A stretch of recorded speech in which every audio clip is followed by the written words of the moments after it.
Dalam Bapa dan Putra dan Kudus. Amin. Allah yang penuh kasih, puji syukur kami aturkan kepadamu.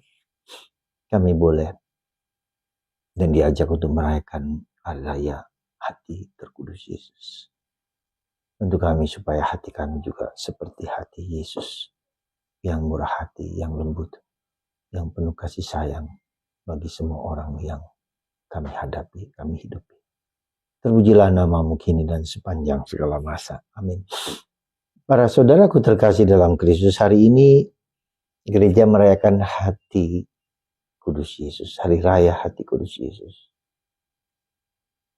di mana kita diajak untuk menyerupai hati Yesus yang penuh kasih, penuh pengampunan, penuh memaafkan, penuh belas kasihan, tidak dendam, ya, tidak putus asa, tapi terus menyandarkan dirinya pada Tuhan.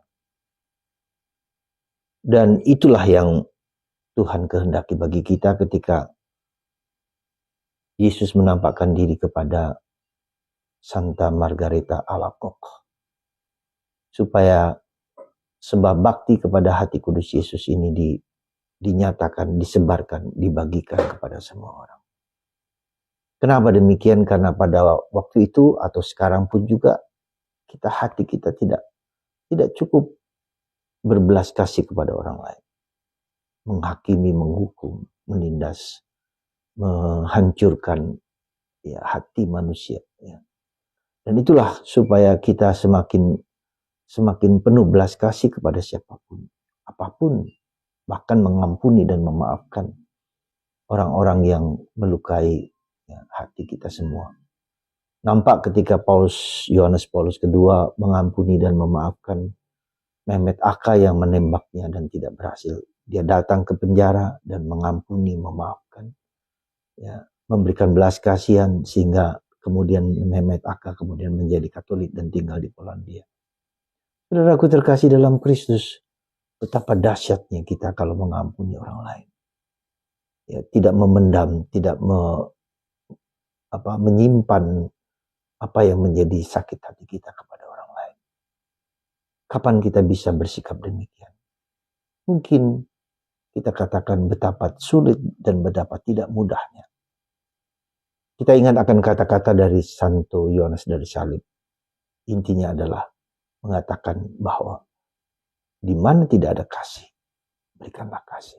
Sekali lagi, di mana tidak ada kasih, berikanlah kasih. Di mana ada dendam, ada kemarahan, ada kekecewaan, ada sakit hati, kita berikan yang terbaik untuk Tuhan, untuk orang lain, untuk Tuhan.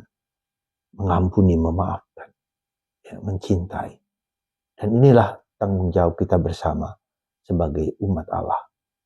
Sekali lagi, memberikan yang terbaik untuk orang lain, untuk siapapun di sekitar kita. Ketika tidak ada kasih, berikanlah kasih. Sekali lagi, di mana tidak ada kasih, berikanlah kasih. Semoga Tuhan memberkati kita semua, mendorong kita untuk hanya mencintai, karena Tuhan adalah pencipta.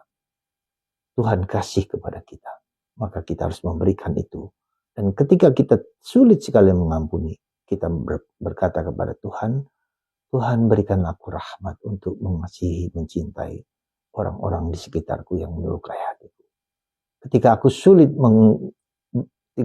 sulit untuk mengampuni dendam, marah, kecewa, dan sedih, titik itulah kita mohon rahmat Roh Kudus. Semoga Tuhan memberkati kita semua dan kita berjuang untuk memiliki kasih di atas segala sesuatu.